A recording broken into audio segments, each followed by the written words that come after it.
Hello and good afternoon, ladies and gentlemen. Welcome to this week's new episode of Primetime Gaming with Mr. BoomStick and Friends. And ladies and gentlemen, we have an outstanding show for you. Two topics to get into. Clair Obscur Expedition 33 is turning heads left, right, and center. As a matter of fact, it's one of the highest reviewed games of the year, right alongside Blueprints. And there's a trend here, folks. There's a trend that is starting to happen, Hargeet Chani, and that is, well, both of those games are in Xbox Game Pass. And second half of the show, ladies and gentlemen, we're going to be talking about, has Xbox Game Pass become absolutely undeniable and a must-have for every gamer, not just, Xbox gamers. I look, I'm going to say this, folks, and I don't think I'm going too far out on a limb here. We have come to a point in gaming where everything has become expensive and you are paying for everything. And, a perfect example of, paying, extra is what's going to happen tonight for many of us. We're all going to be buying or attempting to pre-order the Nintendo Switch 2. It happens to be going live for pre-orders at midnight for Walmart, for Best Buy, and for Target. And of course, I need to get at least two, one for me, one for T. And, it's, you see the $80 games. You see that the tariffs have cost, a raise in all of the peripherals.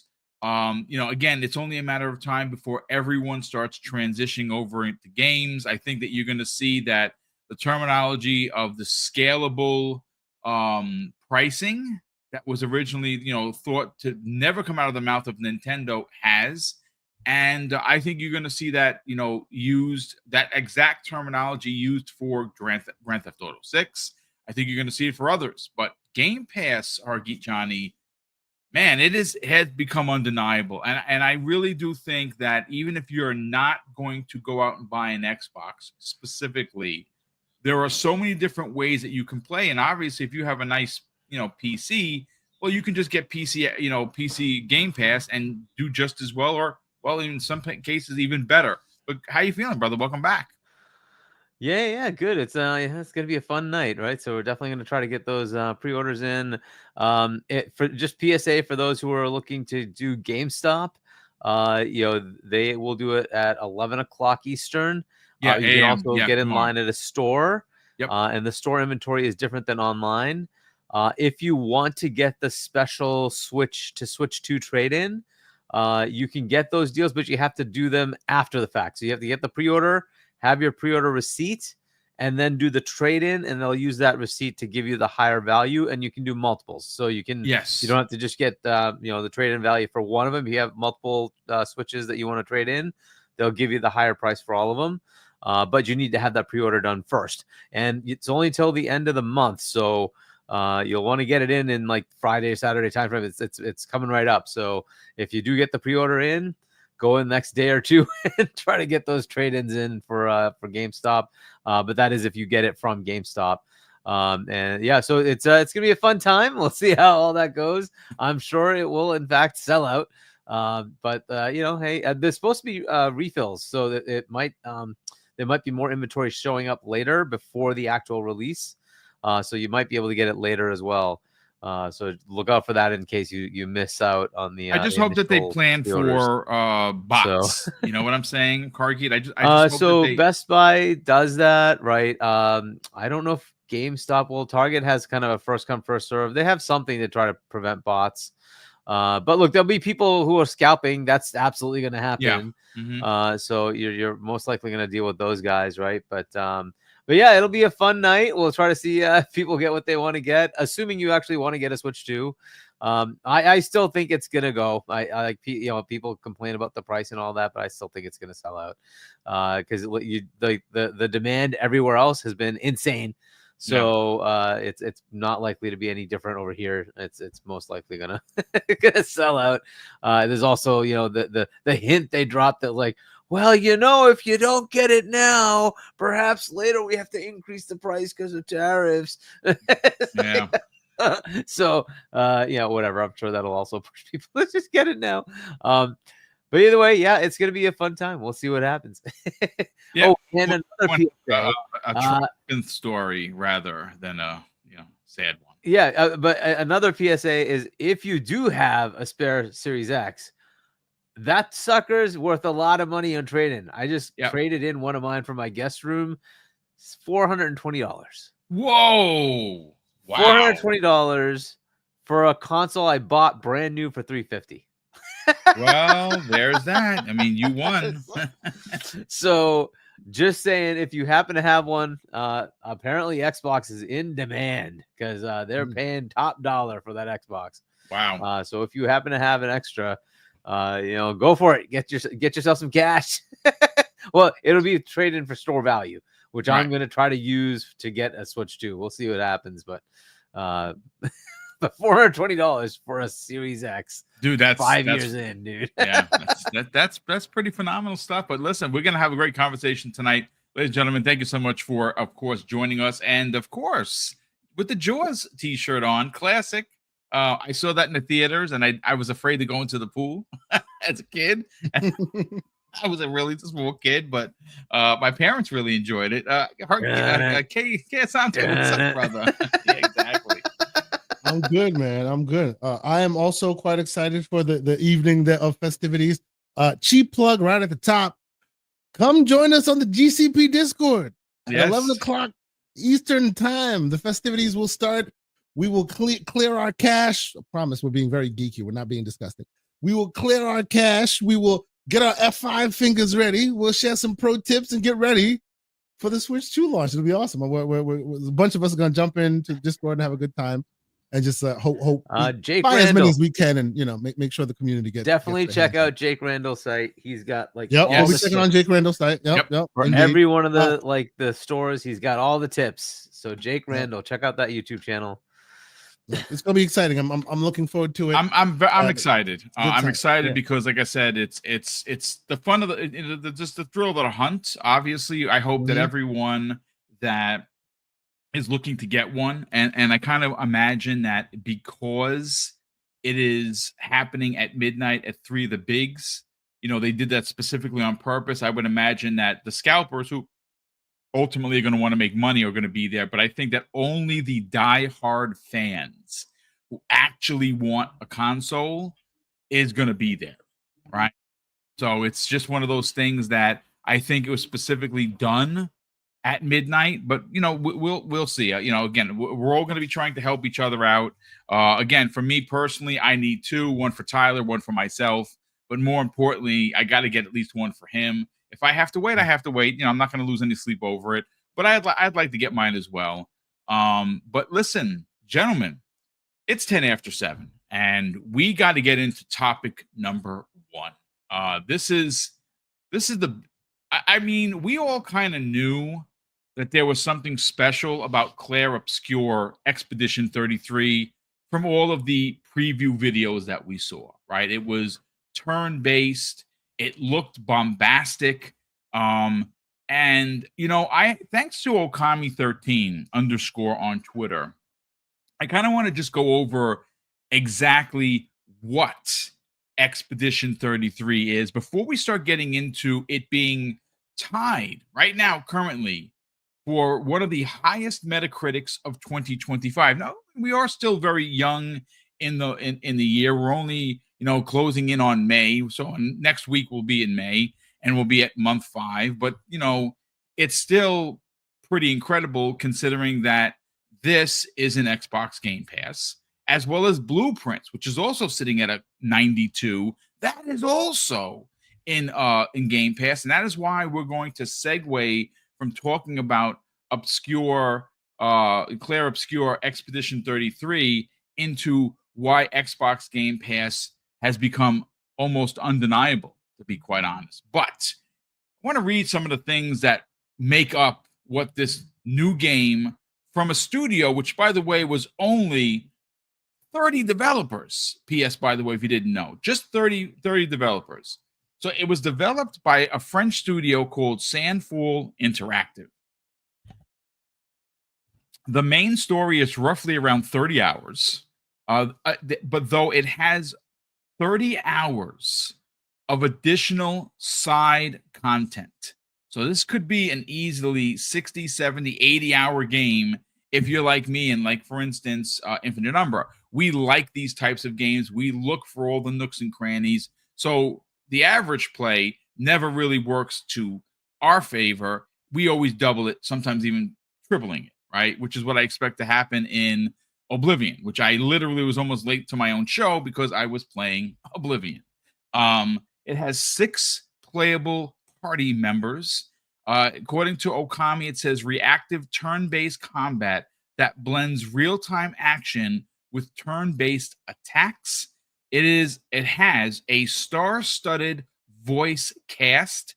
It's semi-linear environments with some verticality.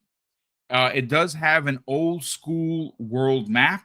It does, and again, you just look with your eyes, folks. AAA production value. It's out tomorrow on April 24th for PS5, Xbox, PlayStation, and of course, inside of Xbox Game Pass.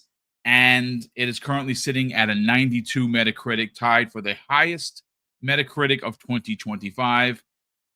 Hargeet Chani, this is, again, I don't think any of us are shocked. Because we all saw this numerous times, right? We knew that they had teamed up with Xbox to get it into Xbox Game Pass. It's from a very small French developer. And again, I did not know the team was this small. It's 30 people, ladies and gentlemen, what you're seeing on your screen. And every video that I've seen, it gets better and better and better. And everyone that has played this, except for a couple of people who, like, for instance, PC Magazine gave it a 70, which I think they do it for shock value. I don't even think they're doing it for reviews anymore. I think they want people to promote their garbage site, and which is why they'll give it a 70, kind of just to rile up the masses, if you will. But this is an impressive game from what we've seen, and it actually happens in a week where just the other day we got Oblivion remastered. And wow, talk about a week for RPGs. And, you know, there were some people in the community that were a bit vexed, if you will, at Microsoft for putting out Oblivion remastered right before, this game, Expedition 33. But it does not seem like that's going to matter. Word of mouth is going to sell this game. I personally, like Everborn Saga, bought the game. Like, I bought the digital deluxe edition because I want to support the developer. They're a small team. Yes, I know they got a bag from Microsoft. That's great. But when games are this special, I want to get more personal, and I just buy the game, which is what I did. And I'm not sorry that I did. I cannot wait to play this. I'm going to have to figure out a way to play Oblivion and this at the same time. I don't know if it's feasible because that's a lot, but I'm very excited for this game. I'm very excited for the team. The voice acting cast has a lot of big wigs, including Andy Serkis. I saw an interview with him, and he was thrilled to be a part of the game, even though it's a small dev. Let's talk about the score. Let's talk about the fact that this is sitting currently as one of the highest Metacritic games of the year. And again, folks, let's make no mistakes. It is early in 2025. But that does not take away from the fact that this game is scoring this high. Hargeet, let's talk about it. Are you supposed to be showing something other than COD? Oh, no. Oh, okay. Because I think you said something. What's on your screen? Yeah, no. I was going to play the video, and for some reason it froze up, and it's fine. Okay. Yeah, so we're also, by the way, there was just a release of Forza Horizon 5 on PlayStation, which is also a 92 meta. So that also just came out. Oblivion has not been rated because, of course, it's a massive game and it's going to take a while. But that will probably also be in the 90s because that thing looks stellar. It's amazing. Yeah. And, so yes, Forza Horizon 5 has already been out on Xbox, but that game did just come out for PlayStation and it's being rated pretty damn well for PlayStation. So Xbox has got it. They've got the games. Now, I don't know if you saw this, but Ghost of Yotai got a trailer. And it release date. Yeah, it looks October, good. And that game looks really good. It looks good. So that fantastic on that side, right? They had to respond, which is just awesome, right? This is what you want, like back and forth, right? But yeah, Game Pass is cooking. It's cooking. This month is crazy. We still have Towerborn, by the way. That's still to come. So we have yet another game coming first party. I guess you can call it first party, right? Coming to Game Pass and coming out this month. And the end of the month next week. Yeah. And then you have Doom, right? It's like it just doesn't stop. There's so much. And it's the first half of the year. We know the second half is going to be crazy too. Yeah. So, look, there's always been this stupid statement like they'll pick one or two games that get like a 50 or 60. And it's like, see, that's what Game Pass is. Okay, come on. You're going to discount everything else that's in Game Pass? GTA is in Game Pass. Are you going to say this is a shit game? Go ahead. Tell me GTA is a shit game. Go ahead. Like, go ahead. This is the kind of stuff that keeps happening. You know what else comes out almost every year? Came out in Game Pass. MLB The Show. Are you gonna tell me MLB The Show is a shit game? Go ahead, Sony. All those Sony fans. Go ahead. Tell me MLB The Show is a shit game. Whatever. The narrative is just gone. It's just done at this point. And like you just can't keep saying that there's nothing of value in there when. Oh, by the way, if you look at the top games being bought on PlayStation right now, it tops out with Oblivion, and the second game is Indie. Shit games, huh? So much for that narrative. Shit games. All right, sure. I guess you guys really wanted some games from the Xbox side. Oh, well. We just get to play them in Game Pass. You're just jealous. That's really all it is. No, it's funny because I saw it's ridiculous rhetoric, to be quite honest with you. And again, second half of the show, folks, we're going to get into why Xbox Game Pass has officially become undeniable. But just keeping it laser focused with this game, Hargeet. This is a game that came out from a very small developer that is, and again, I'm not saying that they're not talented. What I'm saying is that the size of the studio and the work in front of us that we have seen trailer after trailer after trailer has proven that they punched way above their weight. And you know what? I love these kind of stories, ladies and gentlemen. You love seeing a new IP because this kind of creation that harkens back to what we all know and love from the old school 8-bit, 16-bit types of RPGs where turn-based was how you played. Now this also has a lot of the quick time events, and I think that's brilliant. It does play like an action game. Everything we've seen does seem like it's AAA level quality. Like every time we've seen this game, Hargeet, it's stunning, and it just keeps getting better. And again, it has high quality voice acting, right? So yes. It is a pretty cool game. This is where we're seeing some of these things. Like I don't want to say every indie is going to be at this level, obviously, of course not, right? Yeah, but there are some that are really doing a fantastic job. And look, the top 3 games in Meta this year, it's Split Fiction, which I mean you can say it's not an indie game because it's being published by EA, but Jason Ferris's team is not a massive team. It is an indie level development team, and they've always been punching above there. They do fantastic work. And then it's Blueprints, obviously an indie game, and you've got this, right? And so they're really pushing the envelope. The AAA scene isn't doing as well, but whatever. It's okay. This is where you can get like variety. You can get things that push the boundaries, that take risks.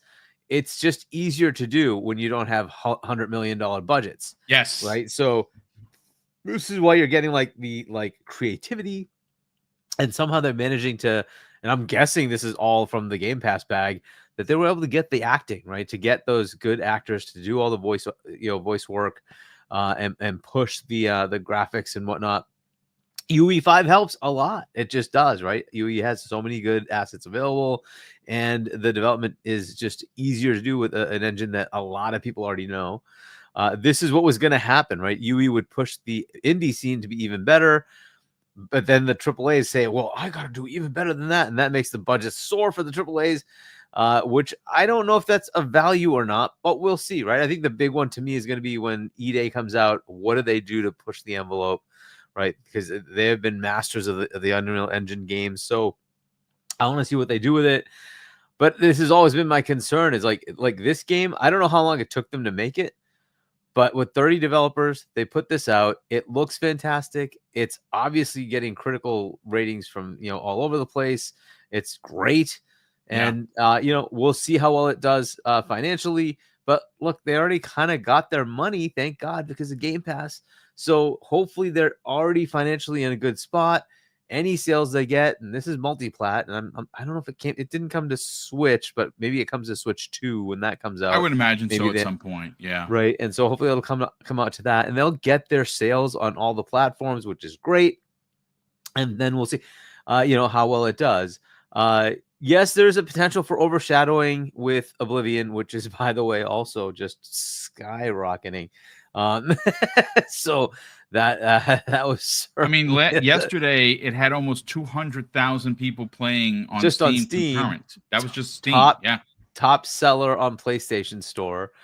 Don't know yet. I haven't looked on the Xbox side, but I mean it's on Game Pass, right? So, but yeah, so it's already like skyrocketing. This is just like the time. Like April has been crazy for Xbox, right? Especially also with Game Pass. But yeah, and this is just going to keep happening. Like we're going to continue to keep seeing this over and over from Xbox.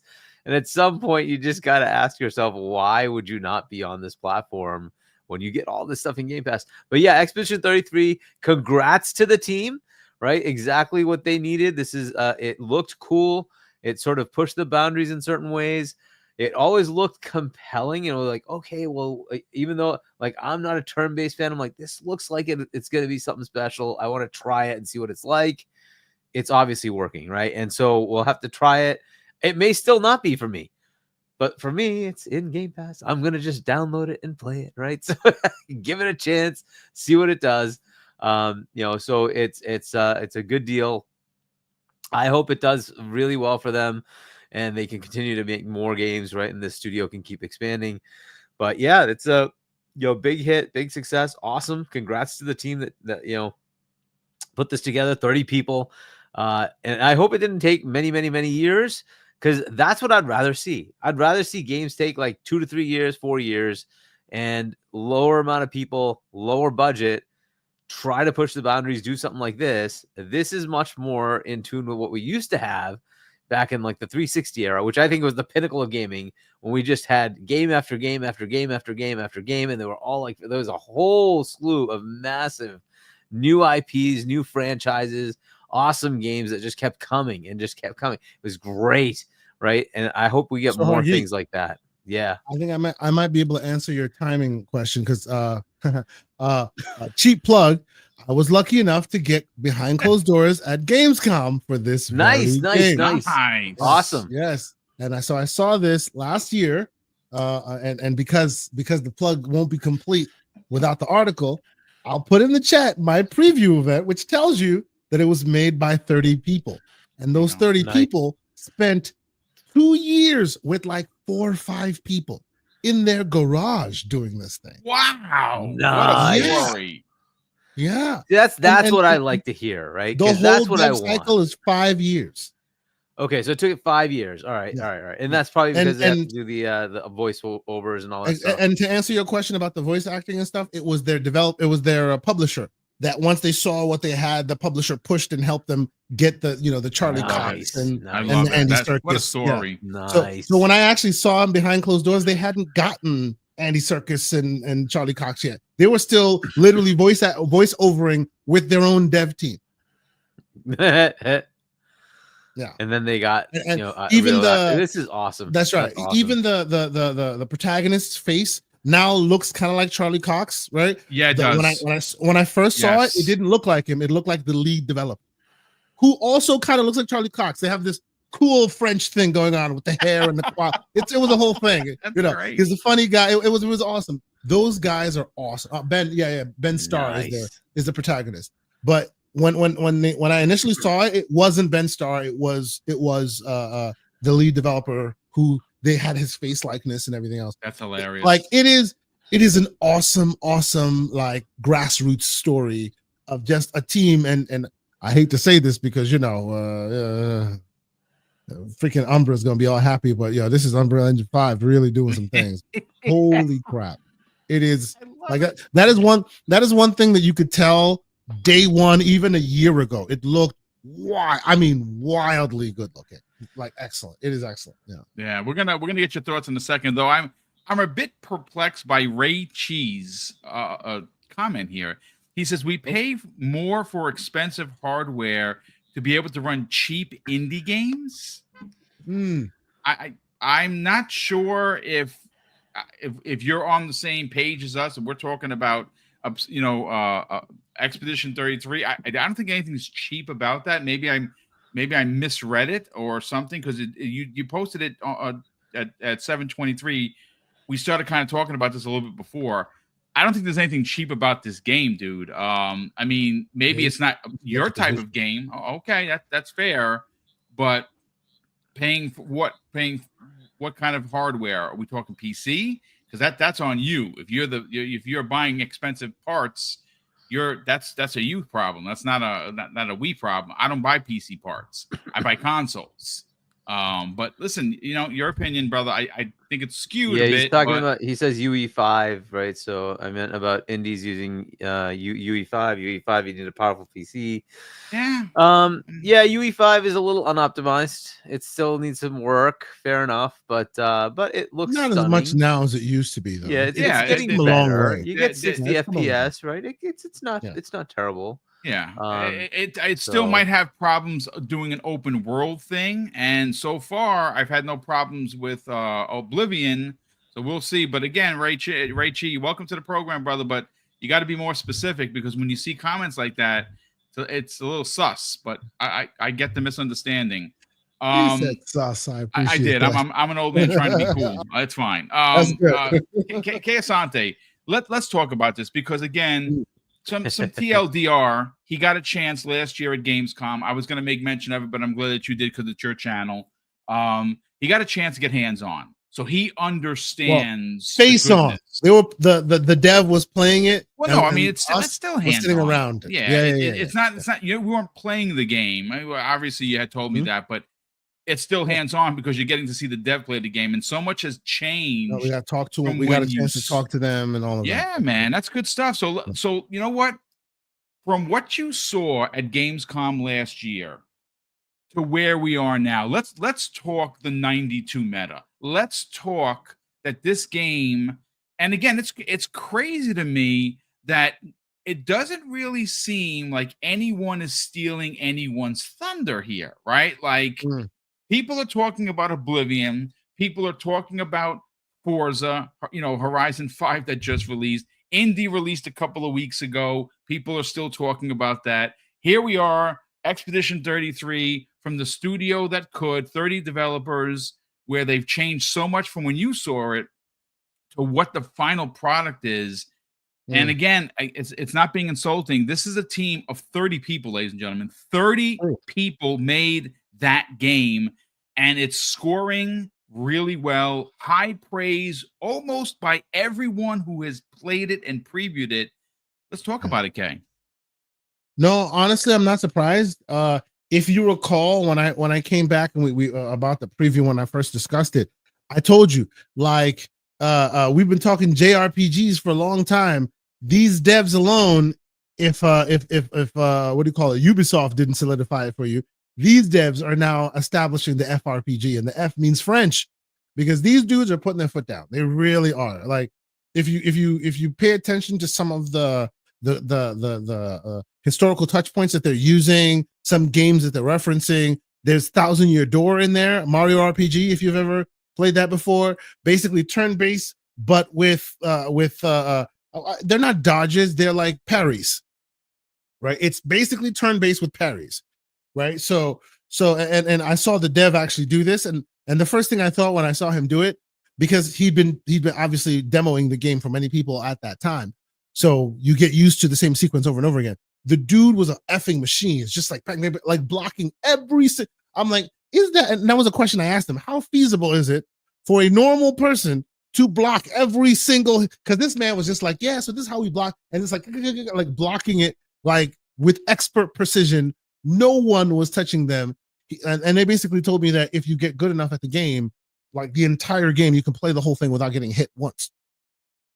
Right. So their combat system is very dynamic in that way. It's super interesting. And as I hear it, and I haven't had a chance to play it for myself in the final product, but in the late game, I hear that there's a lot of, you're going to have to contend a lot with the combat system in order to succeed, because your skill can only go so far. You have to learn to combine combat systems and styles to really make like crazy amounts of points. It's super interesting what they've poured in it. All you can tell is they've really, really poured their hearts and soul into it. They have PlayStation style visuals. They have Nintendo style creativity, and they're on Game Pass. So they've kind of covered all their bases. Indeed. So I think every camp has something to root for here. And I think it's a huge win for this small team. And I'm very excited for them. You know, everything I heard from them and everything that I discussed with them, they're just a bunch of guys who had a great idea. They found a really good artist, really good storyteller, and they've just kind of been building it grassroots ever since. So it's really cool. It's, you know, it's these kind of stories that I really do think open up the door for smaller devs of every ilk, right? Like, yeah. I would never make a game, right? Obviously, I have no skill, so I couldn't make a game. I thought about going to school. As a matter of fact, I signed up for it while I was a part of the NYPD. I was like, you know what? I can do this and go to school at the same time. And trust me, it's very hard. Don't do that, folks. But then what happened was I started learning a little bit of how the sauce is made. And I was like, you know what? First of all, it's expensive. School's expensive. Number one. And number two, if I get stuck on a collar or something, I can't say, hey, listen, hey, Sarge, you know, I got to go to school. And I'm like, it's too much. But the real fact is I started knowing or learning, and I'm like, I don't want to know what's behind the curtain. Like, I honestly don't want to know. I really don't. I just want to enjoy gaming, and that's where I left it. But you know what, Boom, though? One thing I do have to say, and I think a lot of people have said this, and it bears repeating here. If there ever has been a poster child for, hey, this is why Unreal Engine 5 is great for small teams, this is where it can go. Like, I'm usually the one that's like, hey, let there be engine competition, right? Mm-hmm. And I continue to be that way, right? I do battle on the field with against Umbra, against that idea that it should be the only ubiquitous engine. But when moments like this arise, you must give it its flowers, its due flowers. And you can definitely tell that because of an engine that is as robust as that is, this team of small people, admittedly super talented small people, a small team, but a small team nonetheless, was able to shoot like ridiculous shots with a small amount of time in a small budget. So yeah, it has to be applauded. Yeah. Well, I mean, listen, again, great conversation to open up today's show. Again, congratulations to the entire team that put together Clair Obscur Expedition 33, which launches into Xbox Game Pass tomorrow. If you don't want to buy the game to support them, you're already supporting them by playing the game, because the more people that they play, and again, I don't know the inner workings of the deal. I don't know what that bag consists of. Does it consist of how many downloads, how many hours played, or one large sum up front? Whatever it is, they teamed up with Xbox. Xbox saw something in this game very early in its development and said, yeah, we want to work with you. We think Game Pass would be a good spot for it. They believed it as well. It came out. It's again, there is a $49.99 regular edition. There is a $59.99 deluxe edition. Get a few extra little goodies in there. I got the deluxe edition because, again, I do want to support the team. I love seeing and hearing and learning about these kind of stories. I think this is, again, gaming can be brought down to such a simplistic level of, oh, I like game and I play game. And if that's how you think, that is okay. That's perfectly fine. But for people like Hargeet and Kay Asante and myself, who have multiple shows that we host or that we are part of, it's really incredibly interesting to see something like this succeed that is so small. And now you just take a look onto social media and it's buzzing like crazy. So just for a second, folks, just put yourself in that studio's shoes and the elation that they must be feeling right now, that they worked out of people's garages. And that's when you hear that, that is, I mean, like you know, again, any Metallica fans in here? I mean, obviously Metallica is one of the biggest bands in the world, right? But they started, you know, jamming in someone's garage, you know, like a lot of bands. And when you hear garage, you know, made things, whether it be, you know, toys, whether it be games, whether it be music, it's always those humble beginning stories that, as someone that, you know, we're content creators, you know, we just get in front of a microphone and talk. We don't really do that much, but it's always thrilling for me to see this kind of success, especially in an industry that is all about $300 million budgets. And to see a game of this quality release, to see the success that it's going to have, because word of mouth is going to take off with this game. I think that even, and again, I know that a lot of people were pretty upset about this game releasing a day after or 2 days after, Bethesda's 20-year game making a comeback in a big way. And again, Oblivion, folks, if you have not played it, I saw a lot of people saying, "Oh, why do I want to play remake? It's, you know, it's probably not even good." Then you did not play this game because it's stunning. And I know, Kay, I don't even know if you got a chance to start it yet, but man, that I've when you played a few minutes, yeah, of it. but you Yeah. but again, I don't think you've gotten to Well, the point 30 minutes, where when we all remember Oblivion. What's the first thing that we all think about, that coming out of the dungeons, out of prison, and you're like, oh, like that is redone in such a great way. I mean, again, listen, So, I'm just gushing, you know. do you know what happened to me? I like the king came into obviously into your cell, and I swear to God, it's that moment in the Matrix where there's a splinter in your mind. I'm like, I remembered the scene, I remember these people, I remember all this, but it doesn't look like this, it doesn't sound like this, it's just completely different. I feel like you're watching yourself watch a different movie from a past life. You know, it's very weird, but I remember every piece of it so far. It's I mean, insanely beautiful what they've done. Just stunning. But listen, ladies and gentlemen, we got to segue into the next topic, and this one is kind of a shoot from the hip thing. This is no script. This is just a conversation we're going to have with the chat. Who is, first of all, we have almost 500 people here, so I want to welcome in everybody here on a Wednesday evening. Thank you so much for taking the time to check out the small channel. We are, again, just to kind of throw it out there, 119 subscribers away from 16K, ladies and gentlemen. 119. That's a couple of shows. Hopefully, we can get, you know, that 16K sooner than later. Obviously, it's a big deal. You know, and then we start working on getting to 20 and 25 and maybe 50. We'll see if we ever get there. But if you're here and you're not already subscribed, please consider subscribing. We would greatly appreciate it. But gentlemen, if we're just talking numbers, if we're just talking about titles of games, and we start talking about Xbox Game Pass, we're only in month 4 of 12. And they have already packed Game Pass with multiple Game of the Year contenders. And again, folks, we're gonna we're not dumbing this down, but we got to talk about this. Hargeet, you know, money for a lot of families in 2025 continues to get harder and harder to earn. There are many friends in our industry, in the podcast community, that are still looking for work from last year. Now, we don't make names here. You know how we don't do the names thing here.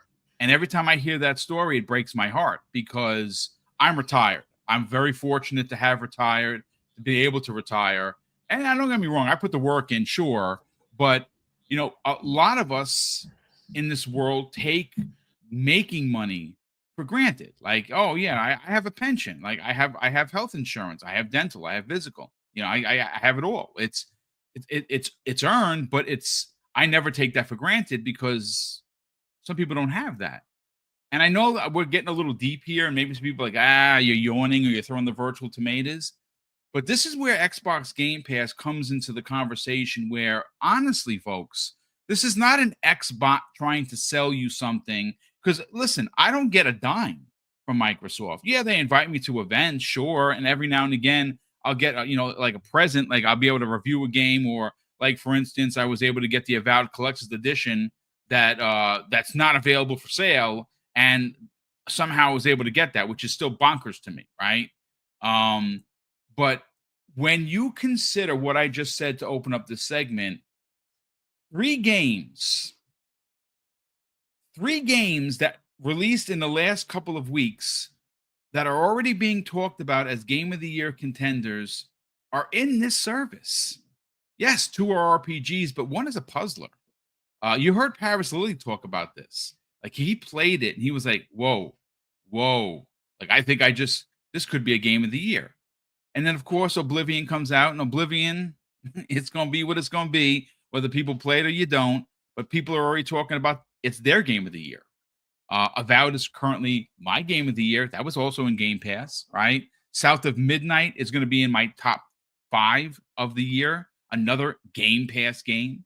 And then, of course, you look at Obscure, Expedition 33. Well, I mean, folks, we just finished spending 35 minutes talking about that game, and everyone's gushing over it. That's another Game of the Year contender. So, Hargeet, the real question is, at this point, I know that if you are an Xbox, Xbox, a subscriber, we know what winning feels like because we win every day. Every day you turn on your console, there's a new game in there. You're winning, right? But I really think that there comes a conversation as just a gamer. I'm not talking about PlayStation or Nintendo or being an Xbox player. It's not everyone can afford all the consoles, and that's understandable, right? You usually pick a console and you go with it. Now we're all very fortunate. I don't have a rig. I don't want one. I could have one, but I don't want one. But you guys have monster rigs, but you also have Switch. You have PlayStation 5, and you also have Xbox Series S and X consoles. So here we are, and we're seeing game after game after game. And we're not just talking about just fodder, because that was the running joke for many, many years. Oh, Xbox Game Pass just has fodder, right? No real bangers in there.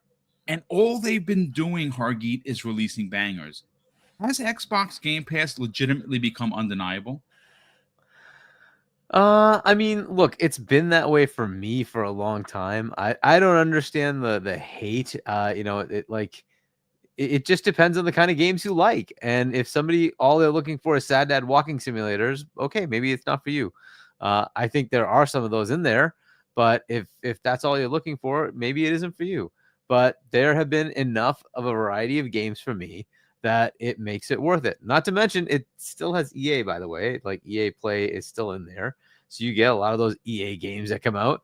I don't know what the thing is with Split Fiction, but perhaps because that isn't on EA Play Pro, perhaps that does also come to Game Pass. So like the top 3 games eventually will probably all be in Game Pass. But this is like the thing. Xbox itself now, with all its first party studios, is putting so much content out. It's kind of undeniable just on its own. And they've always been getting third party games in there. And every year you get something, cool, a couple of games that are in Game Pass, right? So now, could you buy them? Of course you could buy them. That's fine, right? But, it's a question of, do you just want to be able to just play games that are in the service, right? Discover games that are just there, right? Like, that is another part of this, is like you would have to go find something yourself, and a lot of times it gets missed unless it's something that's just there, right? A lot of games just get downloaded because, hey, it's there, I'm going to give it a chance. Word of mouth, it suddenly picks up, and that's a good thing for some of these games, right? So I think undeniable. I don't know why it needed to be like pushed even more than it is. It's ridiculously like a great value as it is, right? I don't know why that's not an obvious thing, unless you're a console warrior just trying to be stupid. Yeah. So for somebody who's like playing games and you like variety, it's just too easy to say, yeah, why not? The only negative I've seen so far that's legit is if you're on PC, that app needs work. It just does. It causes headaches that Steam just doesn't have as much of. So it does need a little work there. And now I don't know what they're doing to fix that. That would be a good thing if they could get that wrapped up. But that's the only negative I can really say. If you're a PC player, at times it's frustrating that there are issues with the the PC release on Game Pass, where it's behind on patches. It's it's not the greatest of the stores. That is stuff that they can fix, but they have to have the willingness to fix it. That's the one area I can say that there's a little bit of a potential negative. But for a console, like it's it's pretty damn awesome to have Game Pass. It still works reasonably well on PC. So I'm not saying it's like it's dead or something like that, but definitely the Steam version tends to be a better play. And that's just a disappointment that they need to kind of fix that piece. And they should have all the ability to do so. That being Xbox, right? So I hope they resolve that piece, but that would be the only negative I can really come up with. Beyond that, it's a fantastic service if you're a gamer. If you just want to play games, there's a ton of stuff on there. I'll also point out that Blueprints came out, I believe, on PS Plus day and date as well, which is good on the other side, right? You want competition. Mm-hmm. Right. So, yeah, that's a good thing. And it came out to both services, which is also good because neither one said it has to exclusively be on our service. That is a fantastic thing. Right. So we should hopefully see a lot more of that kind of thing where both, both of the PlayStation side and the Xbox side, at least, are getting those games in their service. That is a good thing. You're paying a lot on the PS Plus. I hope they give you more and more, value for that. They're saying they are trying to get more value. Well, good. Like, put more of those kind of games in there. That would be an awesome thing for their players, right? And then it kind of further destroys that stupid narrative of, oh, I don't want to rent my games. Well, fine, don't rent your games. Go buy it. But you have the option, right? You have the option to have it. So whichever way, I think Game Pass is fantastic.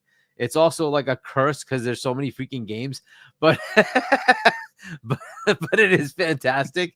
And discovery, right? Just people can pick up and find new things that they may never have tried, which is where it just becomes so awesome, especially for those indie type developers, right? That put out something that they might just never be seen, but because they're here, they might just get some gameplay. Even Blueprints, for instance, highly rated. How many people would actually go buy it? Right? It's a small indie game. It's unlikely to be that successful on its own. So, but it's in Game Pass, and people will give it a chance, right? So that's the kind of thing that happens, right? You've seen so many games that are critically well received that just don't go anywhere. A great example of that is Game of the Year, Astro, which did nothing for sales.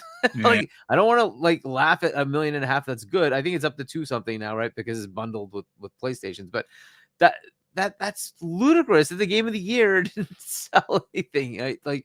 But that's what happens, right? People don't actually pick up these games. Now, imagine that was in Game Pass, it probably would have picked up more players. It's just the way it is, right?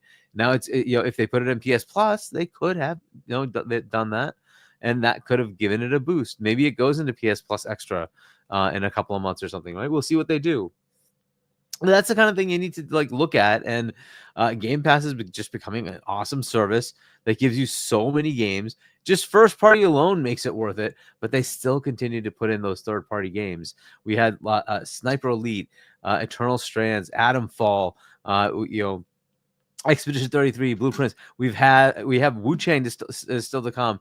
Plenty of Yes. third-party games that just keep coming into the service day and date, right? And then, of course, after the fact, right? Still games come in after the fact. Like 6 months, a year later, you still get games that are coming into the service. It's great, and that's kind of equivalent to what PlayStation's doing with their extra. Those games usually are not day and date. They're a bit later. I think Hogwarts just came in one of the recent months, right? So. A great game, awesome game. It's great that it's in that service, right? But that's the kind of thing that happens there. Here we're getting day and dates, and that is just so cool to just have it day and date just come into the service, right? So, and then of course all their first parties. It's an exorbitant amount right now. So, you got a lot of cool stuff. We also got Ninja Gaiden 2 Black, right? That came in, shadow dropped. Another shadow drop game. Yeah, right. Another one. Into Game Pass. Ninja Gaiden 4 is going to come in later, and those are not IPs owned by Xbox, but it's coming in day and date. These are third-party games, day and date into Game Pass. Lots of cool things like that are happening. Awesomeness, right? So, yeah, I don't know about undeniable. I think it's already been that way for those who want to play games. It is just a fantastic value service that gives you a ton of games day and date. Now, if you want it, you want it. If you don't, if it's not for you, that's fine, right? But it has a large number of players. I'm hoping they fix the PC thing. That is one of the things holding it back on PC is like the inconsistency of the patching, the inconsistency of the app, the launcher, right? They just need to fix those things to make that not be an issue, and that would expand that as well. Because who the heck doesn't it's like $11 or something like that a month over there, and you super get cheap. all this stuff. Like what? Why not? It's just so good. So this is the kind of thing, and like you compare that to like Ubisoft Plus, right? And yes, it's good that Ubisoft Plus is there at about that same rate for PC, but you're only getting the Ubisoft games. Yes, You're getting so much more. EA, same thing. It's in that range, but you get so much more, including EA. EA is still part of the $11 a month PC Game Pass. EA is still in there. It's just such a great value. So, this is how it is absolutely great. I don't know about undeniable, right? But like, if you don't recognize it for the needs that you have, either you don't care about that, which is fine, by the way. If you're a Fortnite player, that's all you want to play. More power to you. Why not? Absolutely do that. If you occasionally want to jump into one of the other, free to play games, or you want to buy Call of Duty or Madden or FIFA, that's fine. Go for it. Well, it's called. No, what is it called now? It's not FIFA, whatever the heck they call it. But whatever. So if that's your thing, great. That's fine. But if you like variety, it's just hard to pass up the amount of different things that come out, amount of things that are in here, right?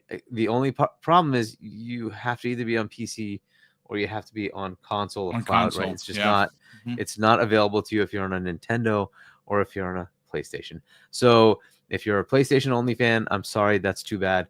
If you're a Nintendo fan, sorry, you're gonna have to have either a PC or Xbox or play via cloud. They're okay with that, and then you'll have access to all this stuff. So that's just kind of how it goes. But yeah, I mean, it's getting there to me that like people are recognizing it. Just the fact that you can get $420 for a Series X as a trade-in shows that there is demand for Series X right now, at least in the US.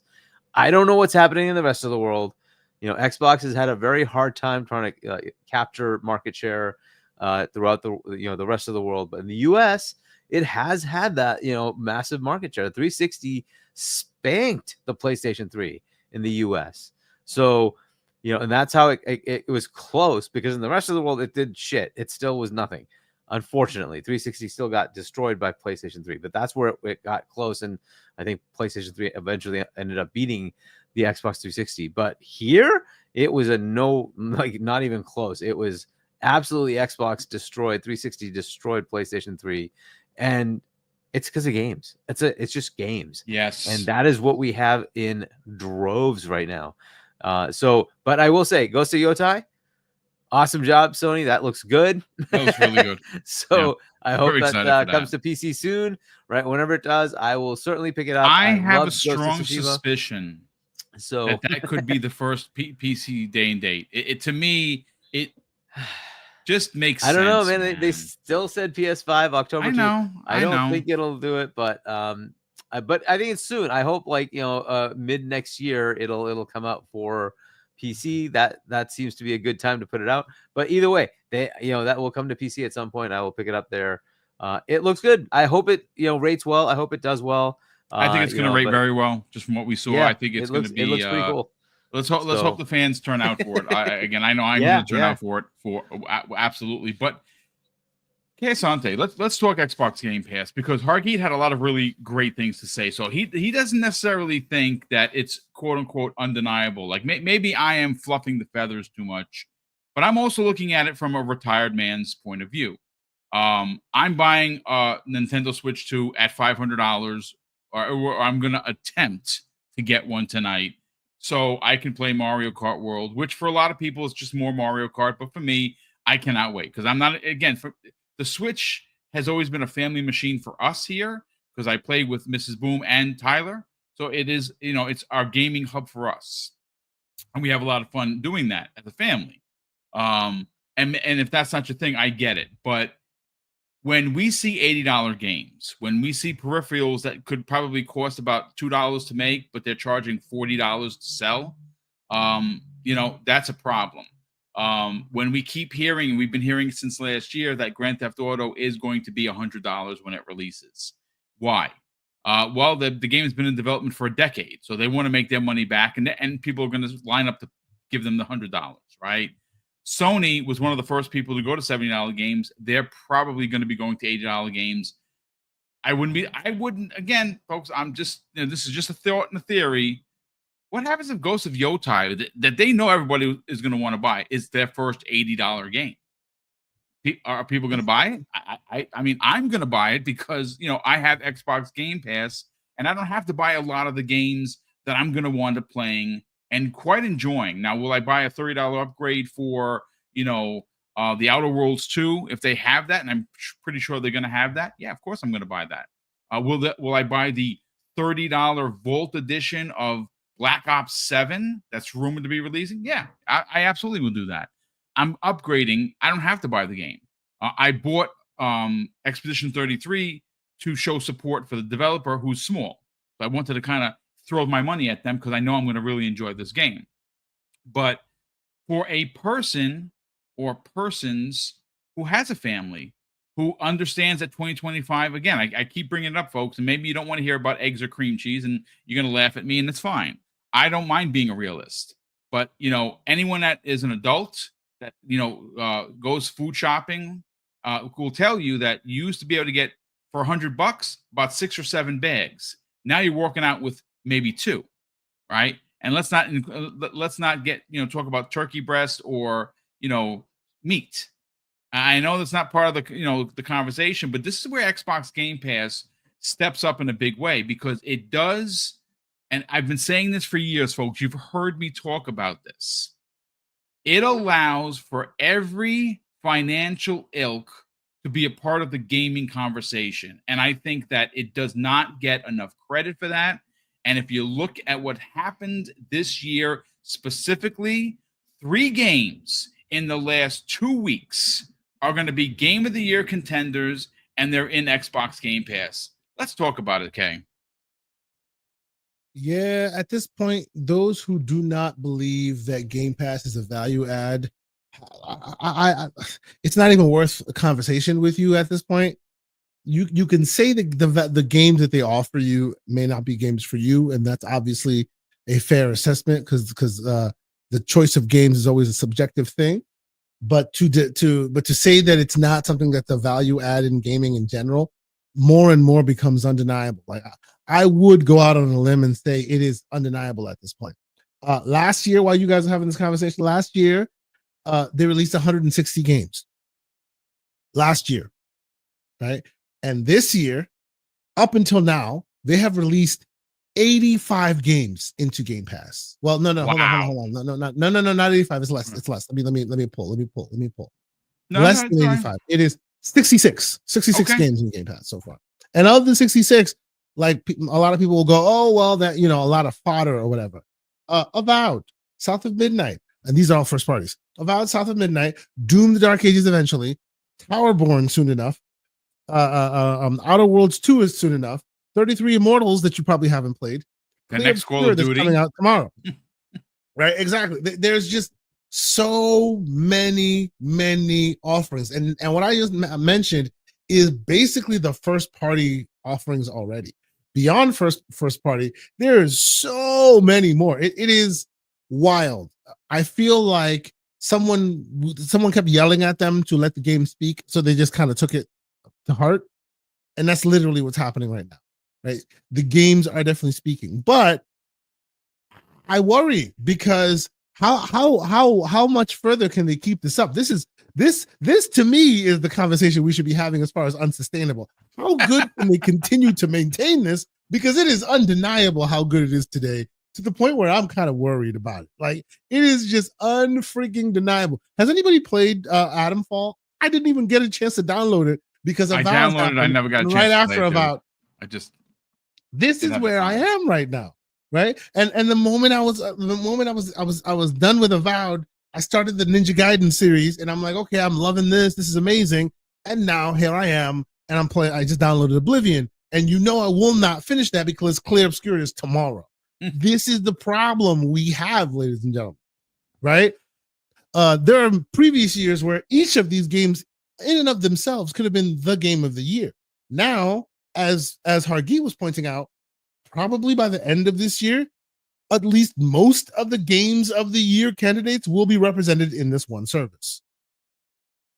It's kind of wild to think about, right? Like, most of the game of the year, or let's be generous. Chances are, when award season rolls around, 80% of the games that will be discussed on those award shows either have been, are, or will be soon enough on that service. That, to me, in a world where they're creeping up to $100 games, is wild. Like, it is unbelievably wild. And I implore anyone and everyone who hears the sound of my voice, let's be honest, let's be clear. These companies are not altruistic devices. They are not altruistic machines. They are there to separate you from your ducats. And we are here in the year of our Lord 2025. People have thrown around political terms like recession and depression and all these other essence. The one thing that I think we all should be doing to inoculate ourselves from this is to promote those services that continue to give us value. Because if this service goes away, oh boy, it will be a sad state of affair. More and more, as Boomy was saying, more and more people will have to come and depend on this service, because how else can you continue if you are a gamer of that type? Because it's funny, this afternoon, on the Discord, we were kind of categorizing what categories there should be in gaming. There seems to always be just this idea of hardcore and this idea of casual, and I feel like there should be a lot more in the mix.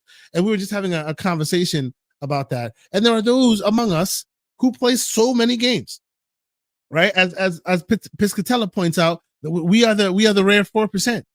How can you be part of that rare 4% if you don't have a service that provides you the ability to be able to play that, especially when every single one of those are creeping from $80 to $100. It's a little crazy where we live right now. So honestly, I think this service is undeniable at this point. My fear is that everyone starts recognizing that it's undeniable, right? Didn't we hear recently that we saw Sega took their wares and went home. It took a while, right? They were lovey-dovey, they were great, super game and all that. But now there are no Sega games on the service. You want to bet they're going to pull a Disney Plus and start their own service? I'm just saying, right? Marvel used to be beautiful on Netflix. I'm just saying. But of course, in that example, I mean, listen, everybody's making a service these days. Why wouldn't they? Listen, but in that example, though, Boom, eventually what happened to Marvel? They went back to Disney and did those shows again. So we shall see how it goes. I'm looking forward to it. I think this service is completely undeniable. I think a lot more people will start recognizing its value as these political winds blow. Yeah. There's still some games of aren't the Persona, a couple of Persona games still in Game Pass? I don't think so. I checked recently, and most of them are quietly either they're gone they're now or expiring they're out, going. but- That's right. Their relationship has I wouldn't say it's like come to a conclusion or whatever, but they all used to be the entire library at some point in time was represented there, except for the full square, right? The full square library. That's also a thing, which I suspect is coming. But right now, I think Sega is not as represented as they used to be in this library anymore. Yeah, I think it just kind of expired. I don't know if it's like a forced. But I guess what I'm not saying it's forced. I guess what I'm saying is back before, much like how we used to always exclaim that this is the Netflix of gaming. Much like the Netflix of gaming, that cycle seems to be coming forth again. In that all these other publishers used to just love putting their games in here. And then eventually, when they did it for the umpteenth time, a light bulb went off and went, hey, what about Sega Pass? What's good? And now maybe we start seeing them move their wares towards their own initiatives. Yeah, Persona 3 is still in there, for instance. Oh, Persona 3 is still in. Okay, which is good. Yeah. But ultimately, that's not a bad look, right? Because like me personally, I enjoy Disney Plus. I enjoy that they're focusing on their own wares and doing interesting things that way as well. If this leads to all these other publishers deciding that, hey, this service is undeniable, we want a piece of it, let them compete.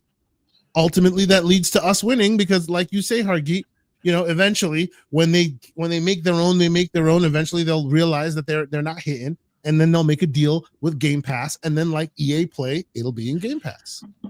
Right? It is what it is. So I think it's competition. I think it's exciting. I think it's where we're all going. Eventually when folks all catch wind of it, if there's any problem with where we are right now, it's that they don't have enough people screaming it from the rooftops that this thing is undeniable. I mean, there's definitely that. I mean, they have the grassroots folks like us who talk about it, but not because we're trying to sell it for Microsoft. We're trying to help our fellow gamers, saying, hey, listen, if you don't have Game Pass, you can go to site A, get a 3-month card for half the price. Now it's not as easily attainable as it was, like last year. Like CD keys kind of dried up a little bit. Like I'm like 3 months down from I usually do a refill whenever I get out of 3 months towards the end, I refill it. So I go right back up to that 3 years. And I haven't been able to find a card for 3 months, other than I did find one at Aniba. They had it for $49, and I'm like, it's not that big of a difference. It's like $11. I kind of want like half price. Like give me the 3-month card, like I was paying like $23.49, and now we're talking, right? But I'm paid up until January 5th of 2028. So I'm good. I'm good. I'll wait for a sale during Black Friday, and I'll re-up then. But that's how you got to do it, folks. Look, these companies, they're here to make money. We all know that. They're not your friends. But you got to be a better consumer. And if you are a consumer that looks for deals, it's you can find them. And again, right now, and I'm not being an expert here. I'm saying that even at $20 a month, let's say, for instance, you never got a deal. You're paying $20 a month. Hard to argue that you're somehow being ripped off. Like, oh, that's too much. I'm not getting enough for my money. Now, some people, again, Hargeet said it earlier, not every game is for every gamer, right? You're not going to enjoy, but if you do like playing games of every ilk, some puzzlers, some fighters, some first-person dude bro shooters, and everything else, some RTS stuff in there, this is the service for you. And I like Kay, I believe it's come to a point where it is undeniable, in my opinion, because again, a lot of the big games that you are or will be playing on PlayStation, like for instance, not Grand Theft Auto, that would be ridiculous, but like the next Call of Duty. Now, again, the rumor is that it's a sequel to Black Ops 2. It's going to be Black Ops 7. At least that's the running rumor. That's in Game Pass day and date. Hard to argue. I'd rather go and pay $76.43, or like a lot of PlayStation gamers, buy the $100 Vault Edition when you can play it on Xbox. I mean, again, if you only have one console, I understand that you're just, and very, it's funny. No one mentioned this, and I'm very surprised. But this leads up to what happened with Phil Spencer being, taken out of context last week, where he said, "Hey, listen, Game Pass isn't for everybody." He's not wrong. And he's literally said it. He spelled it out. If you only play 2 games a year, then the service financially doesn't make sense to you. Go buy those games. And that's ultimately what people should do. But if you do play a lot of games, and like, say, for instance, you want to play Avowed, or you want to play South of Midnight, or you want to play the new update for Forza Horizon 5, they have, a new update that came along with the release on PS5. That's in the service, folks. That's there. But look, let me just catch up on Super Chats, gentlemen, and we'll get everyone out of here. Again, folks, the shows are a little bit shorter, have been, shrunken a little bit because, we hit 2 topics. We have 3 people here. We try to, make it an hour and 15, hour and 20. Maybe, when bigger news starts to come out, we'll go back to the full 90 minutes and maybe a pinch more.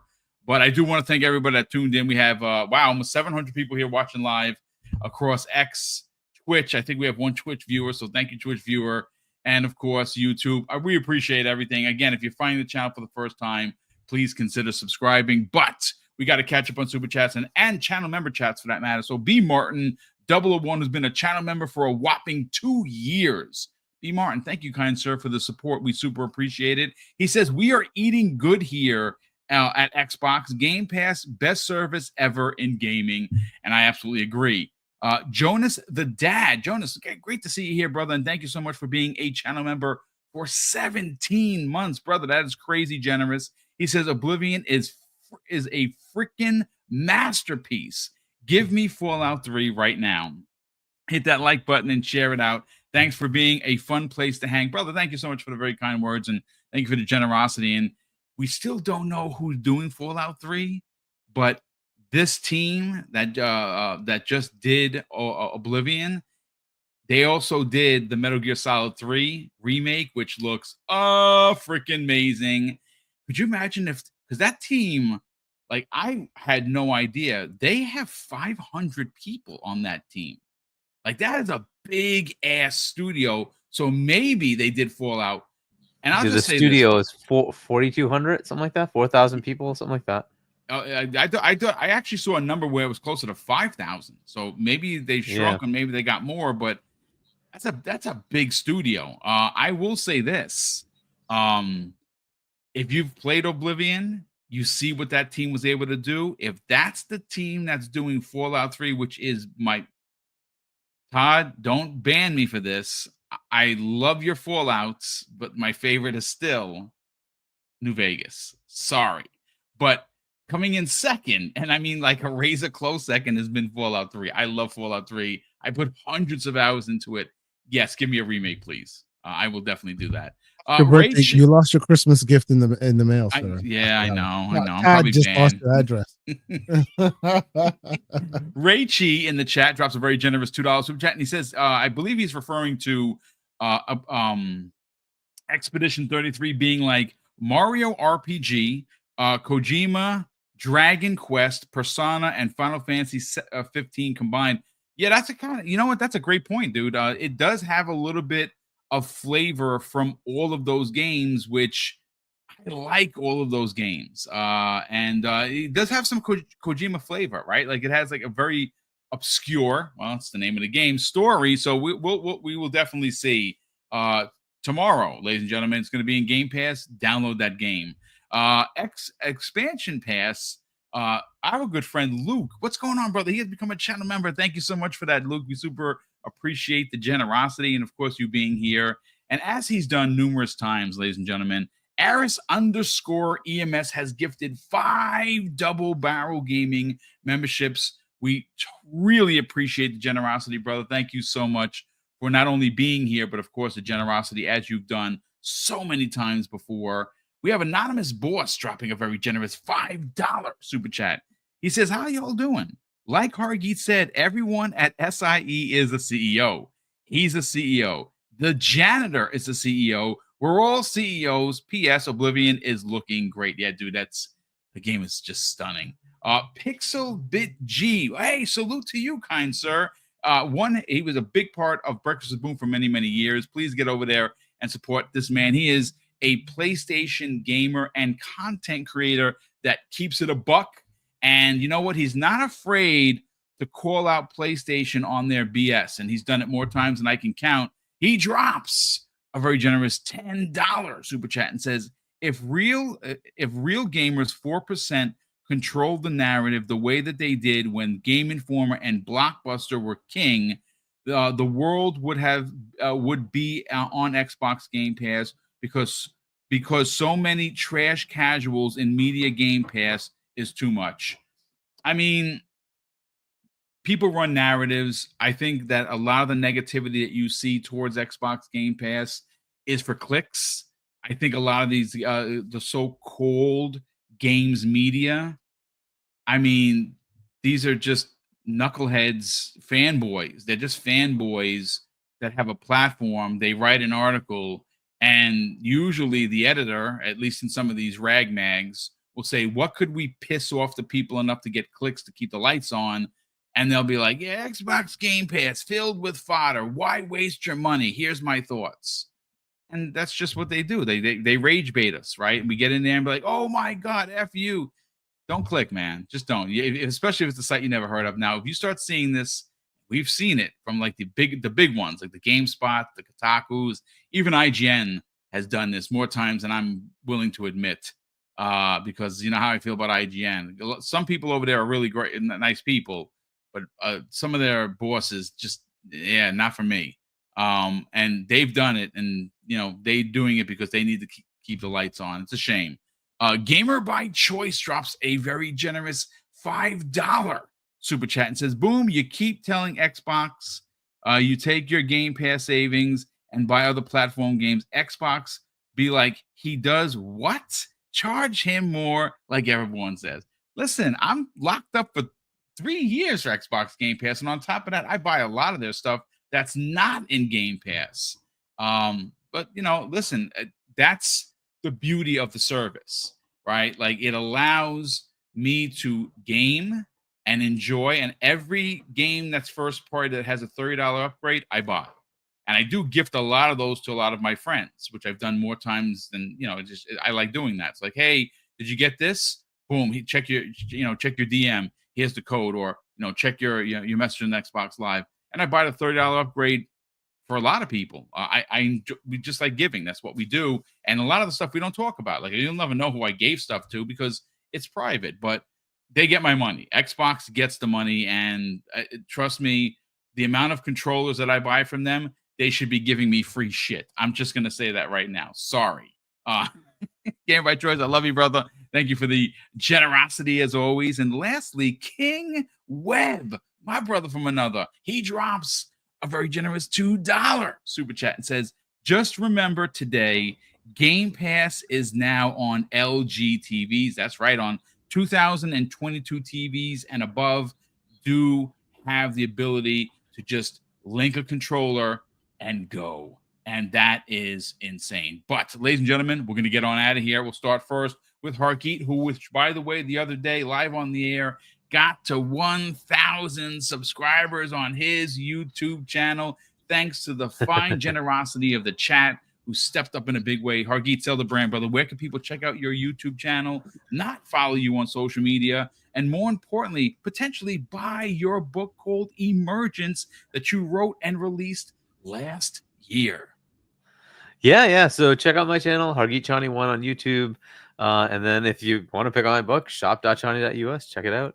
And I'll be on with See Money and Doodle tomorrow because they're not doing the Friday show because they're busy on the weekend. So we'll be there tomorrow, 8 p.m. U.S. Eastern Time on Point for Gamers. And I'll be on with Fonz and WebDave, 7 p.m. both Saturday and Sunday. Check out those. So Fonz Gaming and WebDave is the channels. And then we'll be back next week.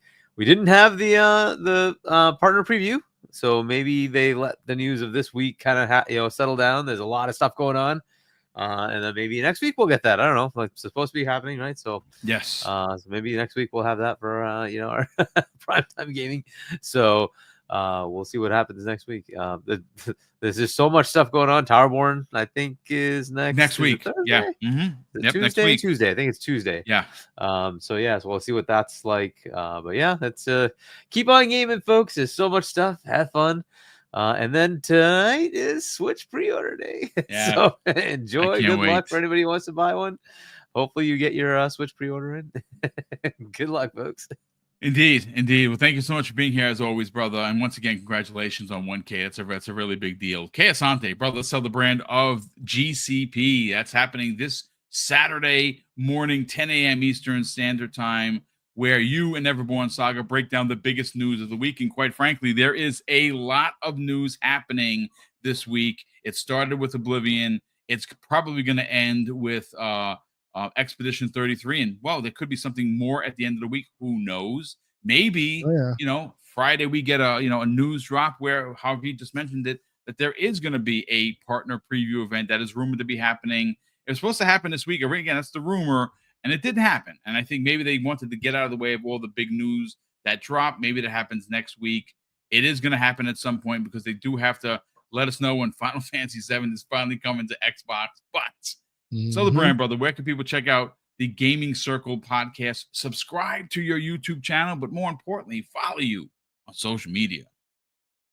Yeah, well, you can find me, K Asante, TKO Asante, on all those places we communicate, the social medias, the networks, and of course myself and Mr. Everborn Saga host the Gaming Circle podcast on Saturdays, 10 a.m. Eastern Standard Time. There's about to be some shows coming up that we'll be participating in, and some games that we want to talk about. So join us if you want to talk about other games that are not being discussed. Yes, when people talk about Avowed, we talk about a game that's been out for like 5 years and it's like an indie thing that no one's ever heard of. That's what we do on our show. So we enjoy doing that. So if you're tired of hearing the zeitgeist, come and hear something obscure that will probably come out of Everborn Saga's mouth this Saturday. It'll be fun. But yeah, man, it's been fun as usual. See y'all next week. Thank you so much. We have a channel member chat here from Gamers Play HUD Zero, who's been a channel member, folks, for 41 months. Bro, that is Before insane. We go, yes, sir. I'm sorry. Infinite Umbra has mentioned it in the chat. Salute to the great Infinite Umbra. So I have to also make mention. We did bookend all of our coverage of South of Midnight with a spoiler discussion that we posted yesterday. Now, this is me flexing a little bit of my editing muscles. We're doing a little bit of this, a little bit of that. Umbra and a few other folks jumped on. We had a great discussion, very spoilery. So we waited until now to release it. But if you don't understand, if you're earnest in your pursuits and you don't understand what the fuss is about this game, join us. Check out that spoiler chat. It's about an hour and a half. And we really get to the heart of the matter, why we think it's important. So check that out. Appreciate it. I love it. Drop the link in the chat before we get out of here, so we sell that. We'll do that brand. But Gamers Play HUD Zero has been a channel member for a whopping 41 months. Says, hey, Boom, this season with Game Pass, there is no power greater than X. Love the show. Keep it up. Hashtag go 16,000. Brother, thank you so much for the outstanding support over all those months. We certainly appreciate the kind words and, of course, you being here. But, ladies and gentlemen, that's going to do it for us here. If you enjoyed the show, before you get on out, hit the like button. Share this out on the socials. Let people know about Double Barrel Gaming as we continue to hunt for the 16K trophy. That is a couple of weeks away, hopefully. And speaking of hunting, Predator Badlands just released a trailer. It looks really good.